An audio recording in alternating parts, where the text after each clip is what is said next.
مساء الفل يا جماعه، عاملين رب تكونوا بخير. رجعنا لكم بفيديو الفانتسي للدوري الانجليزي للجوله 13 ومين تجيب ومين تسيبه. تعال اقول لك مين الثلاثه اللي تروح تجيبهم.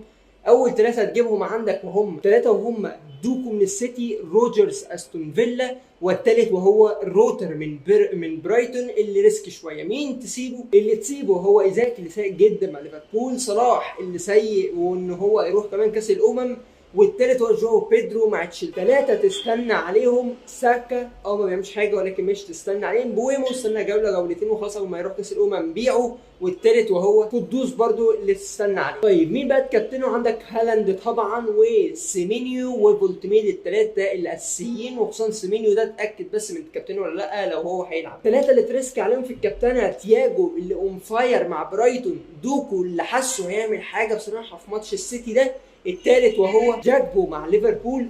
بيقدم مستوى مش في افضل احواله في اخر ماتشين، ليفربول كلها مش حلوه ولكن حاسس ان ده هيبقى ماتش جاكبو. مين بقى اختيارات للجوله دي فقط؟ ثلاثه هما دوكو اللي زي ما بقول لك حاسس انه هيعمل حاجه، روتر من برايتون، والثالث وهو بينو من كريستال بالاس اللي حاسس ان هو ممكن يرهق دفاع مانشستر يونايتد. فده كانت الحلقه للجوله 13 في الفانتسي. يلا